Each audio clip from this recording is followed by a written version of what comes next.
So, this is a review ng vegetable chips from someone na hindi kumakain ng gulay.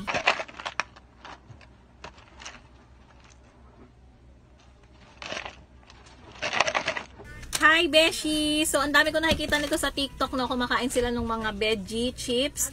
So, eto, ano siya, mixed fruit and vegetable crisp. So, ayan, nakakatakam yung mga kumakain nito dito sa TikTok na nakikita ko, no?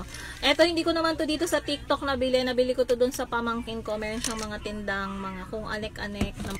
And titikman natin siya, no? So, this is a review ng vegetable chips from someone na hindi kumakain ng gulay. So, kumakain naman ako ng gulay pero pili lang. Kumakain naman ako ng chop suey.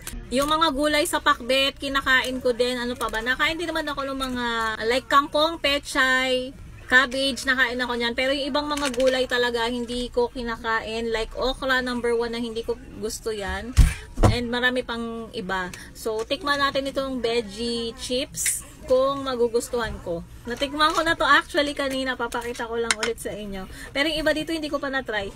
Like this one, ano to? Kamatis ba to? Or ano? Hindi ko alam kung ano to. So, tikman natin. Ah, hindi siya kamatis. Akala ko kamatis. But this one, ano to? I think dates. Dates siya. Eto guys, tinikman ko to kanina. Hindi ko sure kung ano to, pero parang feeling ko ano to. Feeling ko gabi siya or ano. Pero hindi ko gusto. Hindi ko trip to. This one. Nasa siyang gulay. Hindi ko to masyadong gusto. Ito I think carrots. Natikman ko na rin to kanina. For me yung carrots okay. Yung banana of course masarap. Parang siyang banana chips. Itong violet na to hindi ko alam pero masarap din siya. Crunchy sila, crunchy actually. So this one hindi ko alam kung ano siya pero kamote yata. Masarap naman. And may okra din to kanina nakain ko. Ayan. Ito na lang natira sa okra. Nagustuhan ko rin yung okra.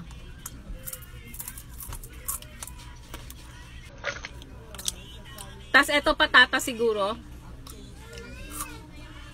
Patatas nga, lasa siyang french fries. A final verdict. Ayun, may pa-final verdict, no? So, final verdict, bilang isang hindi kumakain or pili yung kinakain sa gulay, pipiliin ko din siya.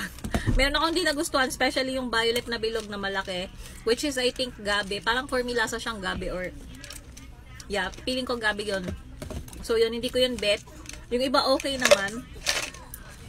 So, yun. Kung hindi ka kumakain ng gulay or pili yung kinakain mo sa gulay like me, meron ka ring pipiliin dito. But, yung iba masarap naman.